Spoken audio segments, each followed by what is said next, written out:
Добро вечер. Од вчера изборите се распишани. И председателските, и парламентарните. Линиите се исцртани. Оние на конфликтот.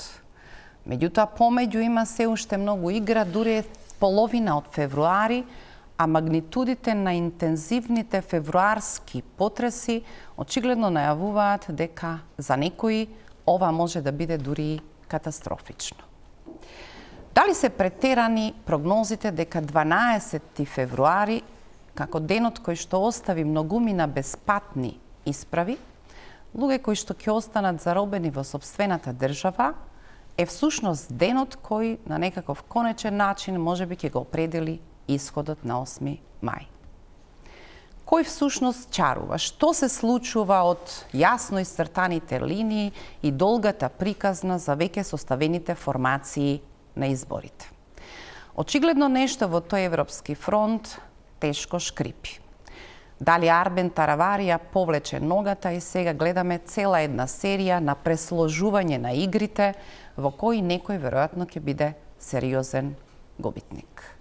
Ова е само дел од најавата за вечерашната анализа на која мои гости се универзитетскиот професор Ненад Марковиќ, добро вечер. Добро вечер. И аналитичарот Бесим Небију, добро вечер и за вас, Бесим. Прва пауза за реклами и тргнуваме со емисијата.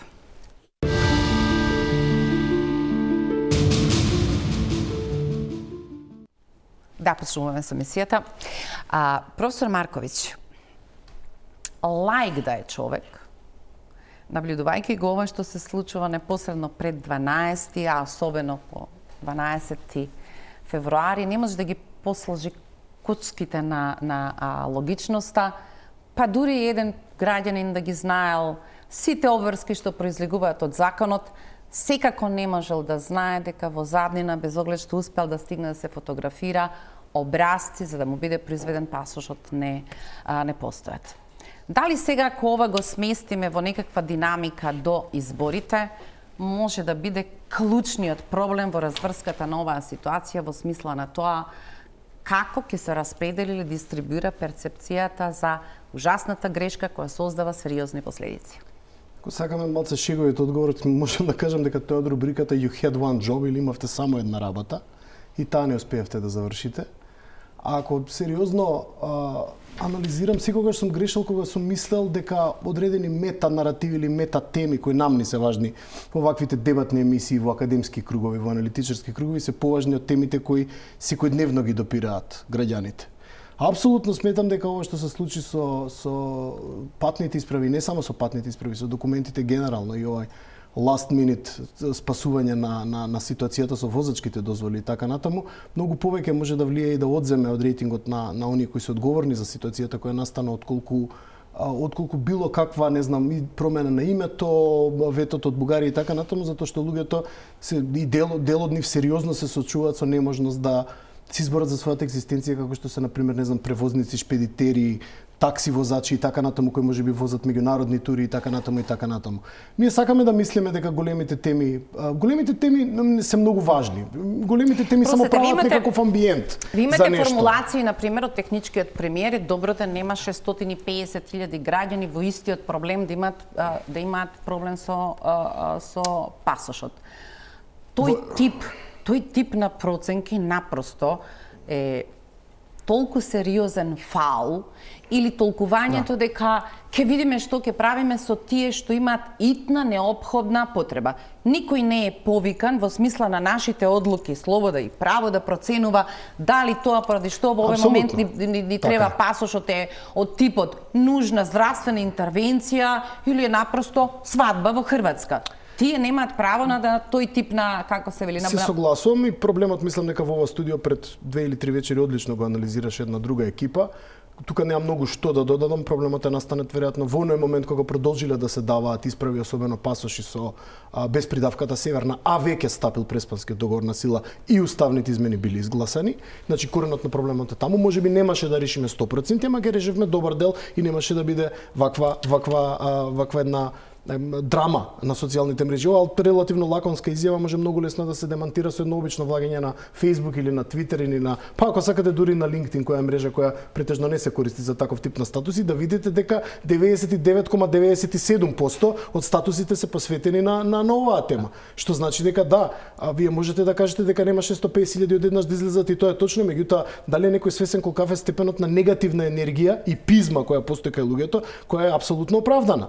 И мислам дека ваквите секојдневни теми, тука сакам да се навратам на првичната поента, многу повеќе влијаат и многу повеќе револт ствараат затоа што се врзани со екзистенцијата на луѓето отколку некакви мета теми за идентитетот кој е сепак символичка категорија на крајот на денот. Како политиколог, дали можеме да отидеме до томе да речеме дека овој файл што си го на некој начин ставаме во главата како мемо кога ќе одиме кон гласачката кутија, претпоставам интензитетот на оваа драма нема ни да заврши до тогаш, не прави нормално европско друштво во кое пристојните партии пред избори се обидуваат да не ја отворат здравствената реформа, да не ги отворат прашањата од работните односи, просто важните цивилни граѓански прашања. Дека ние бивме држани цела 2003 дека клучниот судир на наративот ќе биде тој мета наративот, проевропските сили, западните сили наспроти источните сили, и сега некако се рони и стигнува до нормалноста дека државата мора да биде сервис. Функционална, така е, апсолутно. И мора да има добро управување. Барем еден минимум на добро управување. Интересната последица на целата ситуација е што веќе онаа дебата северна или никогаш северна тотално падна у вода и се сведе аман дајте ми каков било пасош со кој можам да се движам. Така да мислам дека во добар дел имаше една друга последица, еден друг нус производ, а тоа е тотално да се релативизира таа некоја идентитетска дебата и незиниот интензитет да опадне сосема во перспектива на практичен проблем дека вие не можете да се движите надвор од државата, па наскоро ако не до декември не завршиме со возачки, веројатно ни да управувате моторно возило внатре во државата. Така да гледате секогаш дека, како викаше Маркс, материјална база па идеолошка надградба. Прво да се најадеме и да можеме да заработиме, така? Барем марксистите за една работа беа во право, така? Прво материјалната база за тоа да заработиме и да можеме да се движиме како луѓе, а потоа ќе разговараме за северна, бугарски договори и така натаму и така натаму. Тоа не прави нормално европско општество, апсолутно. Ги забележувам обидите дури од некој од СДСМ да речат, погледнете само колку брзо ВМРО заборавија за никогаш северна и сега имаат министер кој со всушност така го опишете сите овие денови откако дошол е всушност да се бори секој ден да ја подобри ефикасноста за сите да добиеме пасоши северни. Не знам зошто тоа е за циничен коментар, на кратко што е одговорно, здраво. Тоа да го кажуваат, мислам дека е најдобро да не коментираат за нив. Лични документи се прилично базична должност што има државата кон секој што е граѓанин на државата, не оваа, секоја држава на свет. И сега, без разлика дали да претпоставиме дека не е проблемот во промена на името, пасоши и лични документи се менуваат и поради други. Со биометриските имавме. Со биометриските, од плавите во црвените. Ова е прилично базична работа. Сега, ако тоа не успеваат да го испланираат и да го направат, што е тоа што може да го направат? Тоа е прилично едноставна операција. Тоа може да го објаснуваме на овој или на оној начин, меѓутоа нема објаснување. Прилично лошо делува и мислам дека ќе има ефект, пошто гледаме нели цела недела ова е главната тема. Сите други теми, дури и председателските избори се второстепени во тие социјални медиуми и дебати, а тие се прилично добар индикатор за што се грижат граѓаните, нели они што прават квалитативна анализа на дискурсот и на наративите, ги анализираат дебатите во социјалните медиуми, во сите социјални медиуми, и ова е доминантна тема, ќе остане таква, бидејќи нема изгледи дека ќе добијат сите пасош пред избори. Ова е сосема легитимна тема за опозицијата да поентира на неа. Лошо изгледа за власта, бидејќи нели власта ги води институциите, прилично лошо, и мислам дека ќе одврати одреден дел на луѓето кои што можеби размислувале дека ќе гласаат за нив. Зборувам тука за неопределени, ги тргаме на страна милитантите и партиски определените луѓе. Зборувам за некоја категорија на луѓе кои што можат да носат одлука врз основа на не знам, последниот месец или месец и пол пред избори, мислам дека ќе одврати таков контингент на гласачи, ќе биде негативно, ќе влијае на контото пред се на СДСМ, ќе СДСМ ја раководи таа институција. Сакам не би да додадам уште неколку работи, кога сакам да формулирам дека магнитудите во февруари се сериозни, изгледа дека двете плочи сега веќе се студираат на можеби прилично катастрофален начин.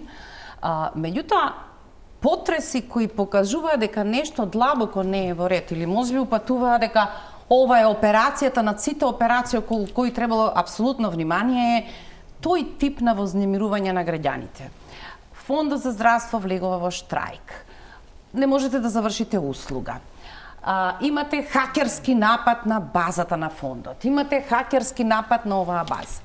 Целиот тој период луѓето просто гледа како се рони тој систем на одговорност или брза интервенција, додека ние зборуваме дека подготвени сме да контролираме хибридни напади, подготвени сме друго, и ова доаѓа на крајот како една целосна слика која можеш да ја затвориш, која во себе ги има сите 1000 зборови.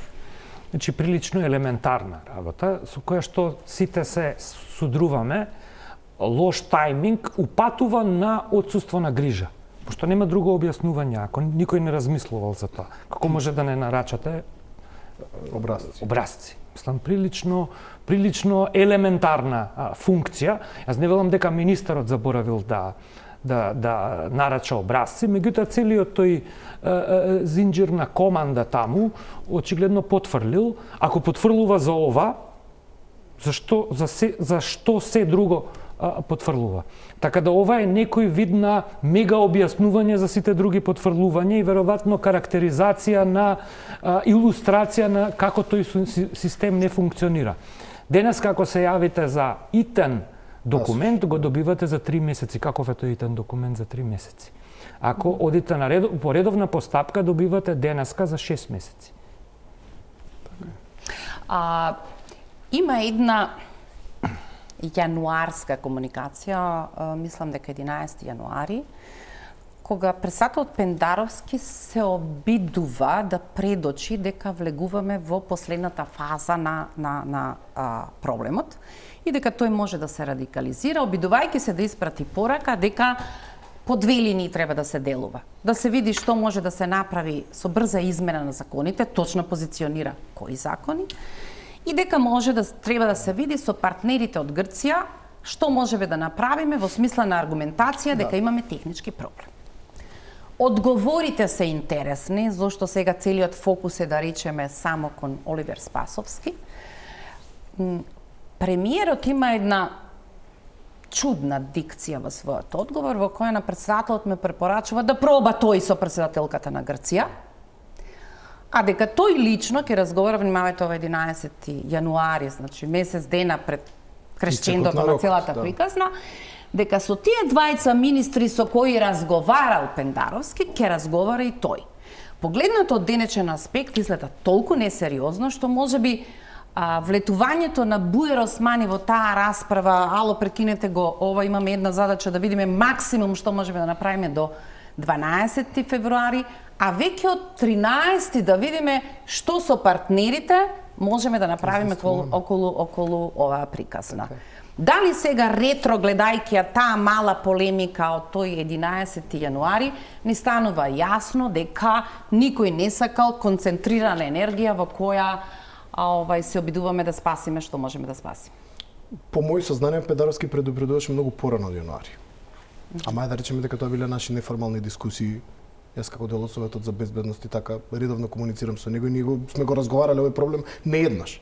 Мислам дека председателот беше многу свесен, меѓутоа неговите ингеренции се ограничени, евидентно неговото влијание врз премиерот и министрите е ограничено, бидејќи веројатно не успел да ги заинтересира и да предизвика малце по бурна реакција и побрза, повиспрена реакција од нивна страна за проблемот да се реши. што е последицата на целата работа? Мене исто и таа димензија многу ме интересира.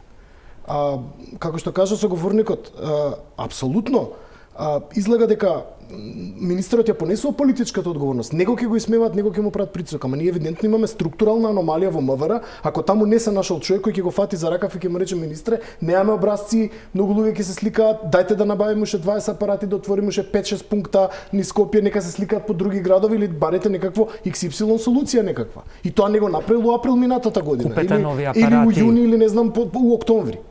Било каква варијанта да му предложи, што не се нашол никој. Не верувам дека Оливер Спасовски до толку немал слух кога некој би го предупредил. Тој веројатно пробал да влие, претпоставам и министерот пробал да влие, очигледно недоволно за да даде некаков конкретен резултат. И се што е последицата на целата таа работа? Последицата е следната. Луѓето ќе почнат да оправдуваат авторитарно владење во институции и ќе почнат да се одушевуваат како што кај нас секогаш тоа првиот политички инстинкт. Груевски ова правеше, имаше по вертикала одговорност, бе се знаеш ова, у негово време не можеше да се деси. Немаше многу демократија, ама се знаеш, имаше кичма една во институциите и повторно се враќаме кон фаворизација и фетишизација на авторитарно владење. Значи луѓето заклучуваат нешто многу логично, посебно ако од лаичка перспектива погледнато, дека демократско владење институциите кај што вие не ги малтретирате своите вработени да си ја работите и не ги притискате, ќе ве доведе до структурни аномалии кои потоа ви носат колапс на процесите. И луѓето викаат, па не сме ние сме за стап, така. Ние сме само за тип на министер кој ќе ги малтретира, ќе ги брка од работа, ќе ги дисциплинира за да работат и да си ја бркаат работата, така. Тоа е последицата. Последицата на ова ќе би директно фаворизирање и глорификација на авторитарни модели на работење во државна администрација. И потоа тоа се прелева и во целата атмосфера политичка, каде што очигледно луѓето ќе речат, па управо се десниве партии кои прокламираат просветлен авторитаризам, така. Не можеме ние демократски да функционираме, еве ви доказ со пасошите. А зошто да не може демократски да се функционира? Не гледам ни една причина да не може ова по најнормален процес и во најнормална процедура да се заврши. Дали пред емисија малку поразговаравме, дали ги забележувате сега тие нијанси? Ако пред составувањето на техничката влада лидерот на опозицијата велеше ќе биде тоа хорор, ќе се корнеме за коси, начинот на кој што сега се поставени да функционира вообичаено во техничката влада, истрчуваше тој во земјоделие и тоа е почеток на приказната, овде се злоупотребило, овде се злоупотребило, труд и социјална политика, овде се злоупотребило, овде се злоупотребило. Сега имам впечаток дека во ВМРО ДПМН се е ставено на картата Панче Тошковски како фронтмен на една приказна во која ВМРО само сака да покаже во овој краток период дека може видливо да се направи малку подобра динамика, јасно е дека ништо од ова не може да се заврши, меѓутоа со тоа да се препорача себе си или да потврди дека претходниот период бил апсолутно преспан, што може да биде сосема доволно да зголеми во капацитетите на своето конто. Мислам дека ВМРО ДПМН си најде супер тема. Нема потреба да наоѓа други теми, бидејќи ова е доволна во овој момент. Гледаме дека се согласувам, Оливера, дека целиот фокус е тука. Мислам дека им дојде, како се вика, како пенал ова. Соодветна е реакцијата на јавноста. Се разбира дека ВМРО ДПМН, односно министерот, не може да го решат во овие 100 дена технички мандат проблемот, меѓутоа може да направат проекција, односно перцепција дека се поефикасни, отколку нивните претходници можат да се обидат да го ублажат проблемот и тоа гледаме и дека го прават. Сега, дали ќе успеат и колку ќе успеат, ќе покаже времето, меѓутоа веројатно ќе се создаде таква перцепција.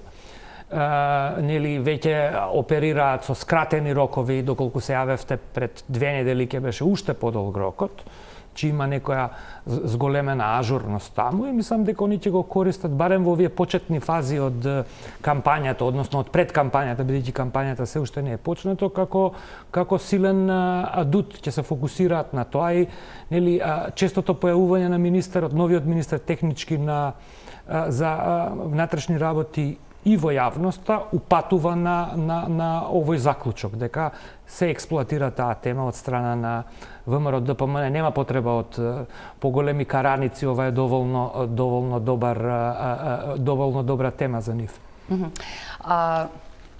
Една друга која што беше чудна, веројатно е од низата, која е смислата на фаулите, кој од ова треба да извлече користи, на крајот постојано прашањето како бихачка доцни со проценките. Тврдењето на техничкиот премиер, што е тоа што го упатило дека мора двајца министри да ги однесе неполни 10 дена по именувањето на техничката влада до позиција за разрешување, беше цитирање на Законот за влада во делот кој што ги опишува ингеренциите на техничката влада според толкувањето на Џафери. Тоа значи дека само една опозиција пристапува и едноставно сега ова изјаснување или застанување за таравари на двајца министри, тоа е дел од приватното политичко определување, значи дека не може да има две опозиции во владата и тие мора да бидат разрешени. Само една техничка влада претходно на изборите 2020-та, која предводи Оливер Спасовски, беше разрешена само Рашела Мизрахи, но под истите наводи кои сега беа доволни за Џафери да побара разрешување на овие двајца министри, Социјалдемократскиот сојуз во тој технички мандат, како стожерна партија во коалицијата, отиде во коалиција со БЕСА, која беше опозицијска партија. Алтернатива, која беше во техничката влада, отиде во коалиција со Алијанса, која беше опозицијска партија. И Оливер Спасовски по истите членови од законот не смени нити еден од министрите. Точно така. Според тоа не постои тој тип на слово на законот кој што сега се обидува Талат Џафери да го користи, обидувајќи се да ги покрие политичките игри. Дали вас на крајот ви е јасен есапот од таа игра денес, како знаете, дека Таравари е кандидат за председател, дека тоа можеби ќе повлече одлука на ДУИ во која некои портали вечер јавуваат, дека можеби ќе го извлече дури и Али Ахмети во председателска трка? Па тоа е веќе известно. Мислам дека повеќето од порталите непосредно пред емисијата јавија дека Ахмети ќе биде кандидат, колку што знам првичниот план на Алијанса за албанците беше да немаат свој кандидат, тоа беше пред ова цепење. Впрочем имаше повторни тука две струи. А онаа која остана со села, знам дека немаше план во никој случај да вади свој кандидат доколку стане доминантна. Се што ќе се случи во Алијанса не знаеме. Меѓутоа ова е само уште една причина плюс во правец на тоа дека можеби ова идеја со техничката влада е веќе лоша идеја и дисфункционална. Затоа што нормално мотивацијата на Џафери е многу јасна, да заземе страната која политички му е него конгруентна. Исто тоа да си создаде амбиент во техничката влада полесно да функционира. Бидејќи веројатно со двајца министри кои би биле од спротивниот табор, да му олесни на Артан Груби за полесно да функционира. Па, тоа веќе не можам да го кажам. Не сме биле на влада. Не сме биле на влада и не знам што стои во позадината, би било храбро од моја страна да излезам таков заклучок, меѓутоа факт е дека не шпекулирам, така велат министрите кои биле таму, дека се постои тој момент апсолутно и меѓутоа факт е дека тоа што Оливер Спасовски не сменил, него спречило Џафери да смени, така. Ние можеме тој потек да го гледаме како симпатичен или несимпатичен, меѓутоа прашањето за правниците е дали е тука нешто прекршено и дали не е исправно тоа што го направил, дали се мотивите политички или не се, тоа е сосема друго прашање. Мотивите политички и на тие Талат Џафери има право. Јас се обидувам само да речам дека не може тоа да се камуфлира по директна одлука која е по слово на законот. Тоа не е точно едноставно. Зашто ако тоа е точно, така и Оливер Спасовски ќе требал не знам кога се да смени во претходната влада од комбинациите што ги направија за изборите 2020 година. Џафери имал неколку несогласувања со правниот факултет генерално околу интерпретација на неколку. Затоа не би влагал во дебата без при тоа да бидам доволно правно подкован да го интерпретирам. Меѓутоа факт е дека он е зазема страната на онаа страна во Алијанса која евидентно сака да оди во коалиција дали постизборна, дали предизборна со ДУИ и со СДСМ. Евидентно дека линијата на расцеп во Алијанса е таа. И тука мене ми е апсолутно се јасно.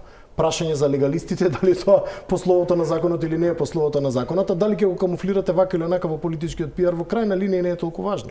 Мене ми е прилично јасно која е мотивацијата и до некаде можам да разберам мотивацијата. А тоа зошто Оливер Спасовски во претходната влада не ги разрешил или не ги сменил по автоматизам, тоа е веќе сосема друго прашање. Тоа е прашање, повторувам, за луѓе кои се бават со суставно право. Затоа што не постои автоматизам. Така, затоа што веројатно не постои автоматизам, што не значи дека постои отсуство на политичка волја тоа да го направите, доколку го сметате за политички. Па не е проблем. Корисно, така. Не е проблем. Законски можел, не донел таква политика. Апсолутно.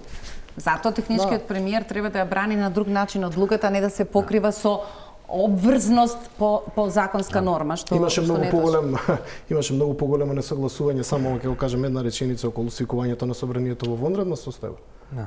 Тоа беше многу поголем проблем, каде што некој нешто тука прекрши, некој не беше во право, никогаш не го истеравме на чистина, кој не беше во право во таа ситуација. Дали онаа група која тврдеше дека не треба или онаа група која тврдеше дека треба.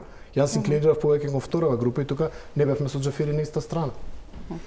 Времето кое беше потрошено од отсуство на парламент во толку долг период, според толкувањата на Џафери дека еднаш распуштен не може да се врати. Да. Денеска делумно може да се користи и во аргументација зошто доцневме со одлуките околу личните документи, што се случуваше. Тоа не е само проста формулација ковидот не спречи, туку тоа е еден прилично долг период во кој парламент не функционираше, според толкувањето на Џафери, па потоа беа комбинирани, како се вели, кризни состојби. Не правам алиби, но сакам да кажам дека понекогаш една одлука може да предизвика низа кои подоцна ќе треба да ги плаќате. Бесим, денешната промоција на Арбен Таравари може да се нарече што можам да очекувам од човек кој само пред 2 недели рекол благодарам, не сум заинтересиран.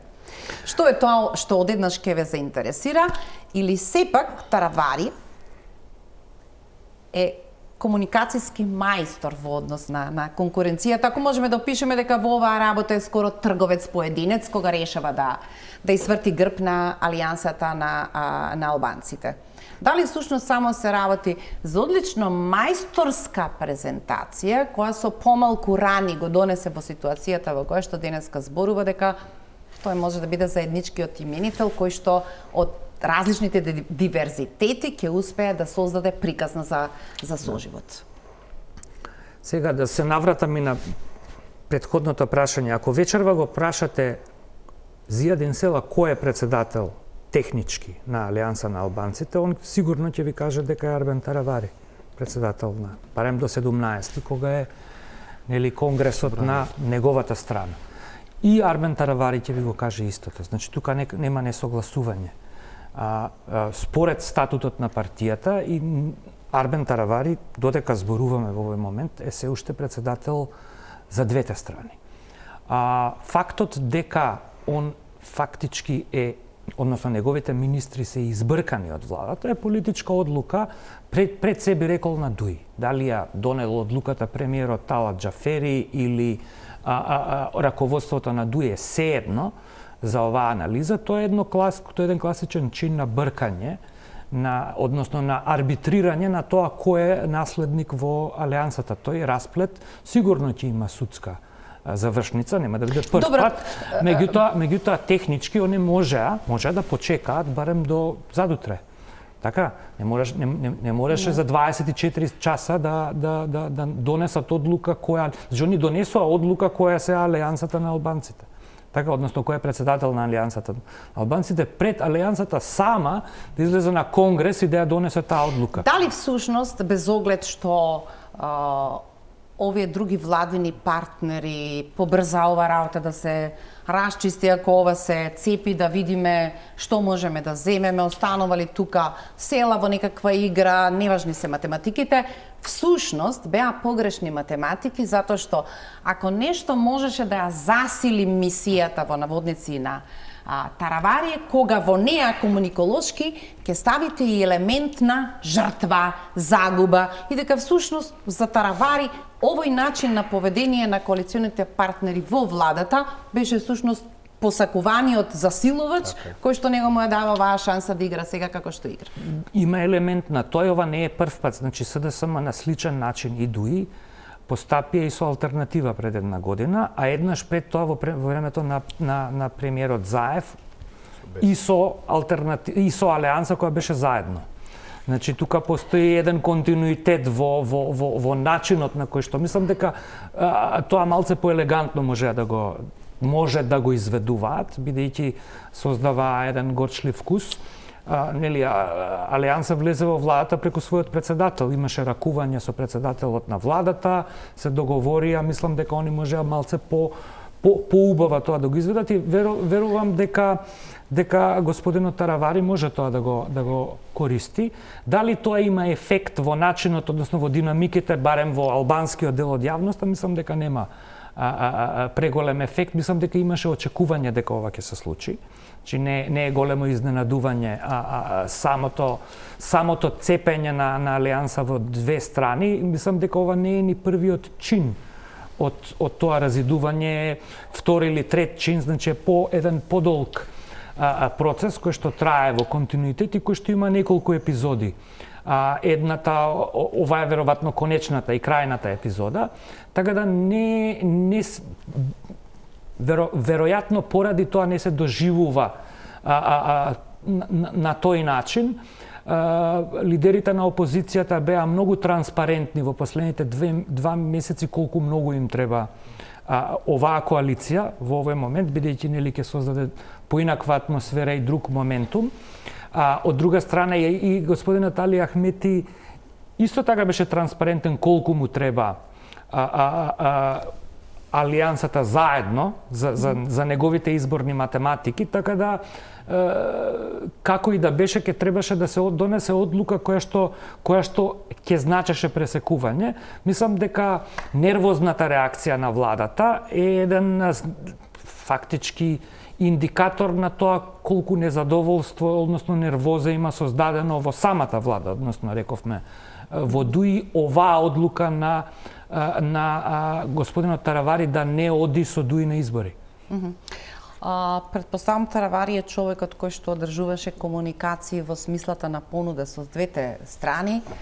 Со Димитар Ковачевски се виде буквално 2 дена пред Фејсбук објавата дека преферира албанската опозиција и предпоставам дека тоа е човекот што тврдеше пазар во целиот овој период и го знаеше целото сценарио на владеачките кои себе се нарекуваа прозападните сили, Европскиот фронт, на кој што му предстои само да успее да сочува формацијата и резултатот несомнено ќе дојде.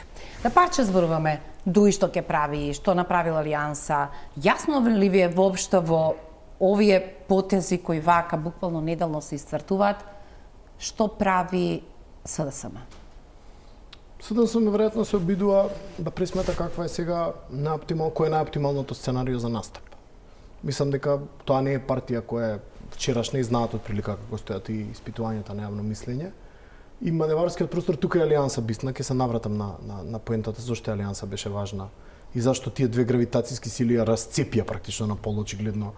Без им кажа дека тоа било веќе прилично раскинато ткиво кое само на крајот се расцепи под влијание на овие 2 големи гравитацијски центри, меѓутоа СДСМ она што му останува да го направи е да пресмета дали има некаков есап на парламентарните избори да излегува со ДУИ заедно на иста листа или не. И тоа е се што во оваа ситуација и го има од маневарски простор. СДСМ да пресмета? Ако кај ДУИ постои исто така желба. Не велам дека СДСМ може да го натера, велам дека може да се личи сега дека ДУИ ќе пресмета. Се согласувам. Меѓутоа во најмала рака да му понуди. Дали ДУИ тоа ќе го прифати или не, тоа е веќе сосема друго прашање кој тука ја води играта. Меѓутоа во таа една комбинација е окей. Признавам јасен е есапот. Математиката е многу јасна. Ако ги окрупните гласовите, донтот почнува да работи за вас. И мислам дека она што е ултимативна цел е да ако тие две партии се договорат на некој начин, зашто евидентно шансите се помали, особено по денешното кандидирање на Ахмети, што ќе рефлектира па на председателските избори, тогаш целта е да го симнете ВМРО под 50 пратеника, да има 4 напред. Таа е таа некоја психолошка граница која гледам во сите емисии и во сите анализи се провлекува. А ако ВМРО нема напред 5 пред пратениците, а ако и двете големи оваа коалиција и оваа коалиција на ВМРО ДПМН и коалицијата на ДУИ СДС имаат приближно 48 со 42 или 43 со 47 или каква год комбинација, тогаш веќе многу полесно им ја релативизирате победата и многу полесно се пазарите, условно кажам. Сега тоа е под предпоставка дека 1-1 се 2, односно дека коалицијата помеѓу ДУИ и СДСМ нема да изреволтира дел од албанските и македонските гласачи кои ќе речат па ние не сакавме ваква коалиција да има предизборна. И потоа ќе ви се одлеат. Тоа е таа математика е многу тешка да се направи. Тука требаше Алијанса да се навратам на основната поента, да прикаже дека тоа е една похетерогена коалиција, дека е една поширока коалиција која ги се посвети на европската агенда. Ја би рекол она што остана од европската агенда, како некаков, што знам, блед призвук на се што беше во последните неколку години, вклучително благодарение на самата Европска унија и нивната малце недокажана политика кон Западен Балкан, ама тоа е една сосема друга дебата за цела една емисија. И во таа смисла ја не гледам кој е другиот маневрски простор на СДСМ. Евентуално да се избори за подобримиња на листите, да почне малку поактивно да го работи теренот, ако веќе не е предоцна за тоа. Јас не гледам што може да преземе особено. Што вие препознавате од денешната полемика? Всушност трае малку подолго. Одлуката на претседателот да стави вето на законот за игри на среќа и да го врати повторно поради забелешките на Европската комисија во однос на злоупотребата на европското знаменце. Дали во начинот на кој што ДУИ реагира, правејќи го претседателот неверојдостоен, дека буквално имал ситуација и слично искушение како и кривичниот законник, па го потпишал истиот ден до крајот на истиот ден, исто така поминал со европско знаменце, па претседателот треба да се дообјаснува дека никогаш пред да биде изгласен закон немало ваква забелешка од Европската комисија. Дали всушност не Компендаровски, туку ДУИ со оваа полемика им испрати порака на СДСМ, завршено е со нашите договори? Не. Мислам дека сепак на крај ќе се направи една финална математика дали тоа се исплати или не. Ово може само да биде повод. Имаме причини, како викаат, како не чуе по историја. За секоја светска војна имате причини, имате поводи. Ово може да биде повод. Дали ќе биде повод, да го оставиме, да не пренаглуваме со заклучокот дека ова ќе биде поводот. Повод може да се направи во секој време, да се изнајде и втори, трет, не е никаков проблем. Иначе зошто Пендаровски не го потпише законот за игри на среќа и зошто го врати, меѓу другото има тука еден битен социјален момент. Мислам дека и да го кажам во емисијата, луѓето ќе го сметат за демагогија, еве советникот на Пендаровски збори глупости по емисија, има страшен социјален импакт врз тоа колку луѓе се вработени во таа индустрија и нивните семејства. Тоа не е шега, на ваква социјална ситуација вие да загрозите околу 10.000 семејства, 30.000 луѓе со затварање на целата индустрија може да има многу сериозни последици. И не беше само причината, начинот на кој е донесен, туку имаше и субстантивна дебата околу последиците на законот. Бидејќи ако ги погледнете мапите на основните школи, додека вие ги релоцирате сите кладилници, коцкарници, на која во животот не сум влегол, нити сум особено фан, апсолутно не ме интересирале како индустрија, меѓутоа, ако 10.000 луѓе кои работат во нив ги помножите со просечно тројца во семејство, вие афектирате 30.000 луѓе. Тоа не е лесна одлука да се донесе, меѓутоа претпоставам дека луѓето ќе речат дека тоа е демагогија. Ако се јасни мотивите на ДУИ, односно на една група во ДУИ зошто влезе во оваа операција со законот за игри на среќа и тоа буквално во финалето, дека паралелно се случуваат некакви други процеси со како се вика со онлайн лотарија, тогаш овие аргументи кои што ги кажувате во суштина не се аргументи за претседател, туку се многу повеќе релевантни аргументи за СДСМ, кои што веројатно поинаку требаше да се однесува при гласањето. Не го изнесе овој аргумент, туку процедуралниот, нели, дека е тој го изнесе само процедуралниот, дека е злоупотребено европското знаменце, кое што е злоупотребувано и претходно, да бидеме искрени.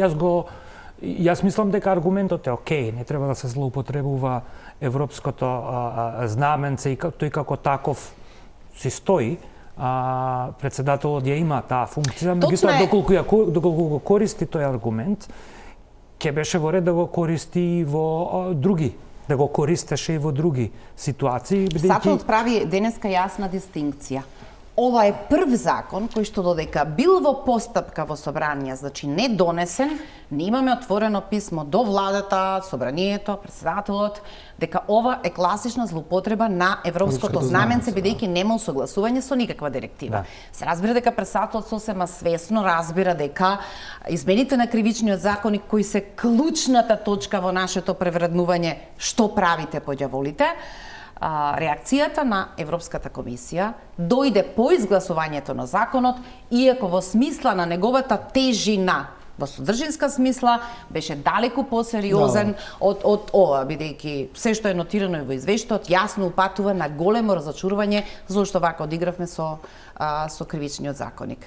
Само имам една додавка, Веси. Веројатно за многумина кои очекуваат таа правда, рак рана е таа одлука од септември со измените во кривичниот законник. Гледајќи ја вчера одлуката на францускиот суд за поранешниот председател Саркози, од процес кој што е почнат во 2012, во 2024 добива пресуда, и се обидувам да го вратам во очите на нашите политичари кои им велеа: а што чекавте 7 години со Никола Груевски? Ете сега тоа е според една земја членка на Европска унија, 12 години беа потребни, претходниот председател на крај да добие казна од 1 година затвор. Не им застаруваат кривичните дела како кај нас. Веројатно притисокот на француската јавност и 200 години демократија го прават своето. Кај нас ние не успеваме да направиме таков притисок како граѓанско општество, да политичарите се стават под контрола.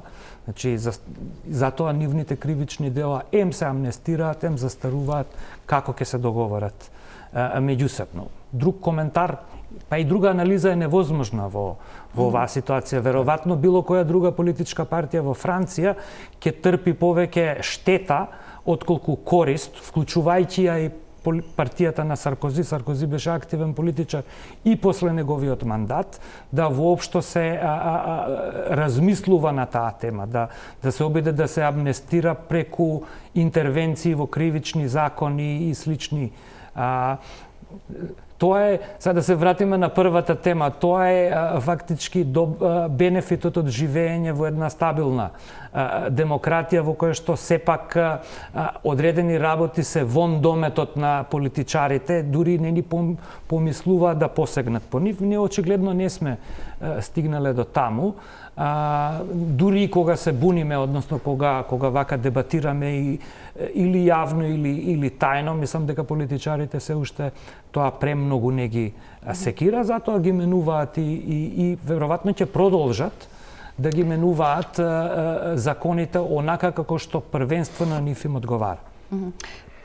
Предпоставам тие што следат дури и регион или повеќето од нас кои се дрзнуваме као општо место да го третираме тоа европски стандард во правото, имаат идеална прилика да направат мал увид во последниот избор на шефот на државното обвинителство во Хрватска, земја членка во Европската унија, наспроти нашите надежи само да тргнеме на тој пат, магично ќе се решат сите овие проблеми, па нека го одгледаат досието избор на Турудич за државен обвинител и ќе им стане јасно колку се е проблематично и колку всушност се зависи од капацитетите и внатрешната политичка волја да се направи пресврт.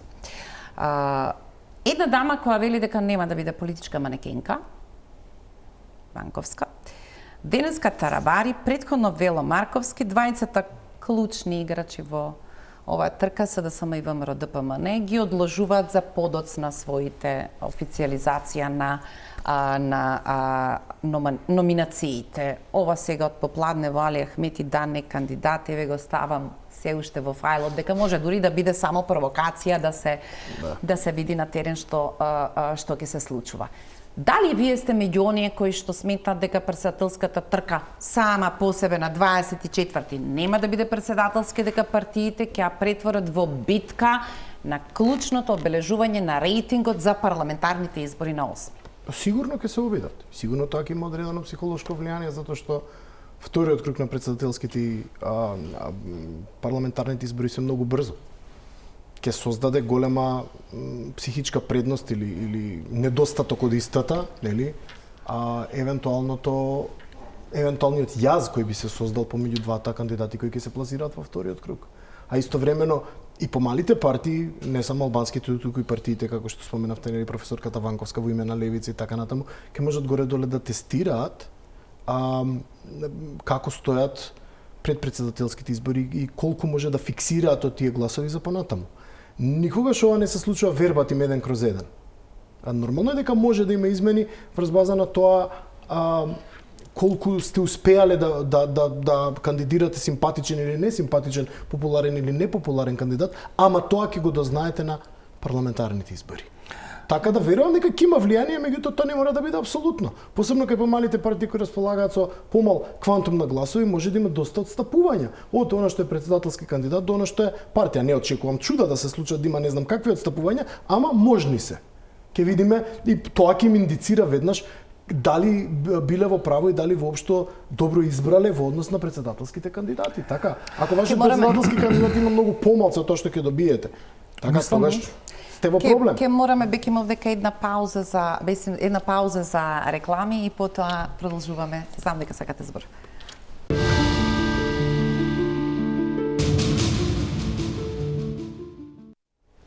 Да. Имало бесим веројатно некоја физибилити студија, еден јавен говор кој изгледаше толку многу се поредени коцките како што треба. До последен момент нема да отстапиме од наративот, јасно е на сите, прогресивните сили, Европскиот фронт, европската позиција, ВМРО-ДПМН на анкетите со некаков стабилен раст кој застанува, веројатно ги избилдал максимум своите капацитети и одеднаш почнува тотална турбуленција. Во оваа пауза за реклами велите дека ако е точно дека Али Ахмети ќе се кандидира за председател, тоа ги руши сите претходни и комплицира сите претходни договори и можеби покажува колку всушност за нив е жилава, нејасна и опасна кандидатурата на Арбен Таравари, гостиварскиот лик, кој што веројатно е естраден, прифатлив, жилав во своите шанси да извлече дури најчесто секогаш повеќе и од својот сопартиец клучен Села, тоа што него му успевало во Гостивар, на Села не му успевало во Струга. Точно. И тој резултат после, значи тој позитивен резултат од првиот круг на председателски избори, без разлика кој е, да го пренесе како атмосфера во вториот избор, односно на парламентарните избори. Од таа гледна точка, неговото кандидирање, мислам дека веќе го менува текот на настаните, како што кажавте, и веќе може да констатираме дека влијае на текот на парламентарните избори. Тоа што го кажав во паузата е дека мислам дека доколку не се кандидираше господинот Таравари, немаше да се кандидира и Али Ахмети, господинот Али Ахмети, дека е тоа некој одговор кој што поаѓа токму од ова што го анализиравме, дека како председателски кандидат они процениле дека Таравари може да ги загрози и таа енергија да ја донесе во вториот круг, да ја пренесе во резултатот на вториот круг. Сега ова менува и други динамики, бидејќи го прави физибилитетот на наративот за Европски фронт кој што е создаден од ДУИ и СДСМ релативно мал, бидејќи како сега они ќе идат со различни кандидати на председателски избори, а со заеднички листи. Која е логиката на тоа? Како тоа ќе го представат? Каква перцепција ќе направат? Значи, тука сите овие математики, веројатно математичарите од партиите ќе треба да седнат, односно веќе седат и ги пресметуваат, ги прават своите комбинаторики. Од таа гледна точка, нели, можеби ќе има влијание и во менувањето на темата, односно на главните носечките теми кои што ќе преовладуваат во тек на кампањата за парламентарните избори. Се уште, нели, Европската унија, евроинтеграциите ќе остане, меѓутоа играчите мислам дека ќе бидат малце во различни екипи. Секоја различна екипа треба да има други комбинаторики. Така да мислам дека клучен момент денеска, значи гледаме веднаш молскавична реакција на кандидирањето на господинот Таравари од страна на ДУИ, секако, доколку тоа се обистини, доколку тоа се стане вистина, тогаш ќе имаме фактички прв круг, односно пред круг на парламентарните избори кај меѓу ДУИ и албанската опозиција. Изборниот ден на председателските избори ќе покаже како се движат, на која страна се движат приликите во изборниот ден кај албанските партии. ќе им дадат веројатно поради тоа и 2 недели бидејќи се 2 недели пред парламентарните избори да ги калибрираат пораките, а можеби и договорите меѓусебно политичките партии. Ова е некоја генерална проба која што се согласувам со Ненад никогаш не се случило. Ова е нов формат. Ние се обидуваме сега да стигнеме до зад сцената, убедени дека тие таму некаде во своите веќе создадени изборни штабови знаат се, предпоставам дека сега е жестоко, се нарачуваат анкети, перцепциите имаат некаква амплитуда која притискаат настани од овие за кои што зборувавме на почетокот, одлуки во противничките табори, некакви политички дивоградби, едноставно ништо не е јасно. Разбирам дека граѓаните сега да зборуваме за тоа што би можела да биде политичката понуда е безмалку потрошено време во ништо.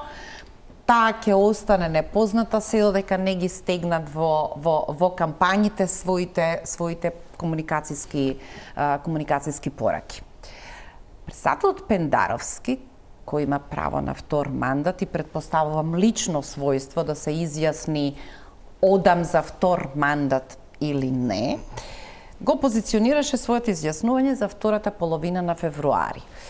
Што мислите, овие потези му комплицираат во одлуката или тие сепак некако математички го оставаат ако постои пристоен договор меѓу нив за некаквиот втор круг во појасна позиција за игра? Го стават прво во појасна позиција колку ризик презема ако се кандидира. Ако се остварат овие предпоставки дека Таравари ќе оди и дека Ахмети ќе оди, а веројатноста е голема, тогаш првиот круг разликата може да биде поголема во корист на кандидатот на ВМРО-ДПМН. Меѓутоа забораваме една друга работа, секогаш има втор круг. Она што првично можеме да го заклучиме се неколку работи во однос на анкетите кои јас сум ги гледал. Сум гледал најмалку од 3 различни институти. Првиот заклучок е дека СДСМ нема подобар кандидат од Стево Пендаровски. Ниеден од кандидатите кои СДСМ ги мери, и тоа можам со сигурност вечерва да го кажам, нема повисок рейтинг од Стево Пендаровски. Апсолутно ниеден. Вториот кандидат, чиј идентитет не би го откривал, има упола или половина од рейтингот кој го ужива Стево Пендаровски кај гласачите. А втора работа која можеме да кажеме, да, она што го рековте. Само председателот Пендаровски некој на крајот ќе одлучи дали има некакви шанси, дали сака да оди, претежно гледајќи ги резултатите од тоа што би можело да се случи во вториот круг, што ме води до четвртиот заклучок, за кандидатот на ВМРО-ДПМН ќе гласаат 0 албанци според сите анкети, доколку не се направи некаков друг или поинаков договор во овој меѓу период. Тоа е оно што го индицираат првично податоците. Дали тоа во втор круг ќе значи дека Пендаровски ќе победи или не, можеме да го провериме само во вториот круг и на ниеден друг начин. Но фактот дека трчаат албански кандидати чии гласови нормално би отишле претежно или во најголема мера на контото на Пендаровски, секако дека му е комплицира ситуацијата, што значи дека ќе треба да смогне многу поголема храброст сега во една ваква ситуација да истрча, со што во случај да победи, победата веројатно би му била многу посладка. Има некаква споредба, да речеме. Во секој случај апсолутно на некој начин ги саботира тие планови дека после првиот круг можеби нема да има голема разлика, барем според она што се предвидување во анкетите. Луѓето ги поедноставуваат врските на претходните председателски избори, иако Пендаровски беше консензуален кандидат, дуи го преспа првиот круг. Да. Добро, тогаш не беше опасно, не беа споени со никакви други избори. Нивната намера беше во вториот да покажат дека само со нивната сила волја во оваа земја се избира председател. Дека не може... Ако само една реченица, но се согласувам, ке изгледа исклучително глупаво да немате консензуален повторно кандидат на ДУИ на СДСМ, а да имате заедничка листа. Тоа ќе изгледа комплетно нелогично и во голема мера парадоксално. И тешко за објаснување. И тешко за објаснување и оправдување. Апсолутно се согласувам. Затоа велам дека треба да се читаат паралелните линии што всушност евентуална кандидатура ДУИ сака да покаже, да порача. Значи, ако трча со врвните луѓе во партијата, без оглед дали е тоа Бујар Османи или е тоа Али Ахмети, ДУИ се обидува на 24 април да демонстрира дека нивната цена е далеко повисока од таа на опозицијата која вели тука сме, пред врата сме за промените и за победата. И дека всушност одлуката да се има председателски кандидат не е проблем во смисла на девалвирање на одлуката зашто не консензуален, туку е обид секој резултат што ќе го донесе председателскиот кандидат на албанската опозиција да не биде директно промоција дека толку ќе коштаат на парламентарните избори, дека тоа задуе некаква загубена ситуација. Затоа и реков има втор круг. Значи, може да се интерпретира потегот на господинот Амети како таков, меѓутоа мислам дека има, ако се изразиме шаховски, дефанзивна варијанта, бидејќи тука се одвиваат неколку паралелни избори. Сакав да се навратам нова. Мислам дека ќе биде битно и кој ќе биде кандидатот на ВМРО ДПМН. И они имаат неколку, 3 кандидати кои или повеќе, меѓутоа јас знам за 3 кои што ги мерат. И не стојат сите исто кај албанските гласачи. И има разлики меѓу нив. Кој ќе го изберат, зависи малку и дали ќе изберат на и на парламентарните избори да се обидат да пивотираат кон центар, или ќе се задржат на десно, па ќе одат и малку подесно, за да ги задржат сопствените гласачи пред другите десничарски опции. Во било која варијанта можат да изгубат гласови, можат и да добијат, меѓутоа мислам дека поголема е веројатноста да изгубат. Најмногу на ВМРО би им одговарале денес каде има избори, бидејќи имаат веројатно не се изложени позициите по неколку клучни прашања, посебно по како ќе го решиме спорот со почетокот на преговори. И мислам дека било кое позиционирање на таа тема ќе ги кошта малку рейтинг, се додека таа тема стане и остане главната тема на наредните избори. Така да тука имаме, како се вика, равенка со многу повеќе од 3-4 непознати. Не сум математичар, веројатно некој може да ни помогне тоа да го дефинираме и што ја прави можна интересна. Ова ненат од би си мисля да како лекциите од Обрајан да се читаат во ВМРО ДПМН како света книга. Партијата се затвора во заднина и вели што можеме да направиме, максимум да го срушиме овој наратив и задачи, и тргнува нешто на терен да се случува. За почеток не изгледа како стерна, но може да се претвори во стерна, од која на крајот се што сме очекувале дека ќе биде клучен судир, може толку многу да се измести во смисла на стратегија, на играчи во приказната и тема која ќе биде доминантна, да оваа надеж да се изјаснат по најважното прашање со Бугарија, можеби дури нивните политички противници ќе сметат дека не врши работа во околности во кои вие сте притиснати од сосема други теми. Мислам дека Тошковски постави еден добар преседан во смисла на тоа како се намалуваат очекувањата. И тоа е нешто што рефлектира на вашето прашање, на прашањето, например, околу францускиот предлог или бугарски договор, или како сакате наречете го. Во принцип, оно што треба добро да го искористам истиот израз, да го испивотира ВМРО ДПМН, во случај да формира влада и во самиот предизборен период, е да почне помалку да ги намалува очекувањата на онаа најрадикална група гласачи, која вели дека никогаш северна, која вели ние ќе ги вратиме назад, не знам, Охридскиот, а при тоа да не ги изгуби. И така натаму, при тоа да не ги изгуби. И мислам дека Тошковски покажа добар пример како реално можете на терен да покажете дека, слушајте, ние не можеме да го решиме 100% проблемот, ама ќе бидеме подобри од претходните. И мислам дека за гласачкото тело на ВМРО ДПМН, тоа се да само знае чисто да го потцени, е сосема доволен сигнал. Ние ќе прифатиме и северна, ќе прифатиме и францускиот предлог, ама ќе гледаме максимален демидж контрол, односно контрола на штета да направиме во таков процес, и тоа е за она како што јас го имам просечниот десен гласач проценатот, да не биде претенциозен дека го знам тоа во детали, меѓутоа ќе биде сосема доволно да каже, окей, барем некоја линија ќе се држи и ќе се одбрани. Има одреден минимум под кој нема да се оди и тоа е тоа. А иначе, ајде сите да живееме во доменот на реалноста, па да почнеме да прифаќаме помалку оно што ќе мора и владата да го прифати, нели, наредна доколку ВМРО ДПМН не формира. Така да тоа е нивното клучно прашање. Ја не мислам дека, знаете што мислам дека грешат луѓето? Кога се убедуваме, кога се расправаме на кафеански, нели, со луѓе кои еве да речеме со просечен гласач на ВМРО, ти му докажуваш дека ќе прифати Северна и дека ќе прифати францускиот предлог и така натам. Луѓе, просечниот гласач на ВМРО ДПМН го знае тоа. Немате потреба тоа да им го фрлате во лице. Го знае дека и Северна е реалност и дека нема бегање од Охридскиот рамковен и дека нема бегање. Единственото нешто на што Бесим го каже, како да не ги изгубиш оние што се десно и уште подесно гласачи, а да им ја продаеш приказната. Нема друга домашна задача. Таја е. Иначе просечниот гласач на ВМРО, тие 300-320 000 луѓе знаат дека е тоа така, не се глупави, не се паднати од Марс. Посебно во ситуација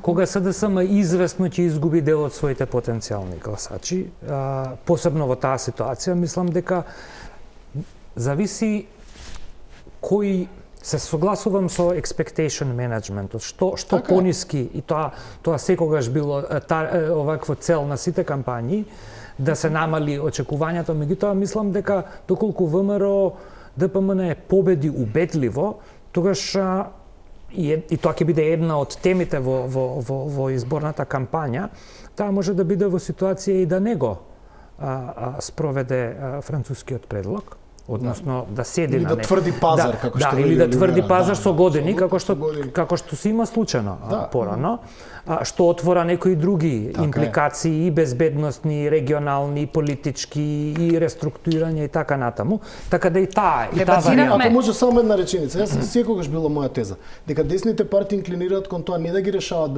билатералните спорови, него да ги молзат додека можат. Да не се лажеме. На оваа тема дебатиравме пред извесен период за едно истражување во Европската Унија, во различни групации, во различни земји, што чувствуваат за главен проблем. Да речеме, италијанскиот пример е стравот од мигрантите. Да. Се разбира, тоа е носечка тема пред изборот на Мелони. Во смисла на опасност од тоа, поради што мислеа дека владата е во стоп кадар и ништо не превзема, ништо битно не се променило, меѓутоа чувството на италијанските гласачи дека имаат човек кој што мисли исто како нив по тоа прашање, се велат сатисфакција. Што ова добро го управува, значи нема проблем со тоа прашање. Претпоставам дека во тоа е вештината на разградување на силината на темата. Менеџирањето на стравот е еден од техниките, најуспешните, најкласичните техники на намалување на очекувањето, бидејќи ви дава чувство на дека somebody takes care of you, а во истовремено не треба да даде конкретни одговори на вистински прашања од секојдневието на луѓето. Тоа е идеална позиција ако настапувате, нели, ги штитите од непријател, односно од страно тело, без разлика дали е вистинско или имагинарно, и тоа ви станува фокусот на вашиот наратив кон вашите гласачи. Тоа функционира секаде, многу често, функционирало и кај нас, нема да биде прв пат. Викаш една моја колешка, левицата заборави да ги адресира стравовите на луѓето. И затоа губи, вика, на глобално ниво, и може би е во право кога ќе размислам. Ако не ги адресирате стравовите на луѓето и не им даете бар минимална психолошка сатисфакција, тогаш кога ќе се случи нешто вака страшно како магнитудата на оно што се случи со документите, и го повампирува тоа чудовиште на изневерени очекувања и ве води во политички, како рековте, во политичка стерна, така. Луѓето бараат објаснување за сопствените проблеми и за сопственото незадоволство. Покажувањето со прст на некој од надвор или некој од внатре кој што е малце различен од нас е супер добар субститут на решавање на реалното решавање на проблеми. Некој сурогат. Овие избори ќе бидат игра на среќа без европско знаменце, во јасно утврдени рокови, а ние толку се збогувавме со пристојноста да дури претходно мислевме дека изборен законник веќе е нормално да се носи навреме, сега ќе биде носен со распишани избори, ние доснеме со изборот на член на ДИК, некоја пристојност што ја договаравме, полека почнуваме да ја заборавиме, а малите фини нешта ја градат поправката на заедничката куќа. Претпоставам предизвици ќе имаме сите и во анализата и тие што ќе бидат планерите во штабовите, нивните спин доктори. Благодарам што вечерва бевте мои гости да се провериме што и зошто не ни е јасно и колку ни е јасно од ова досега. Задоволство ми беше, благодарам. Почитувани, ви благодарам што не се бевте, останете на Телма телевизија. Пријатно.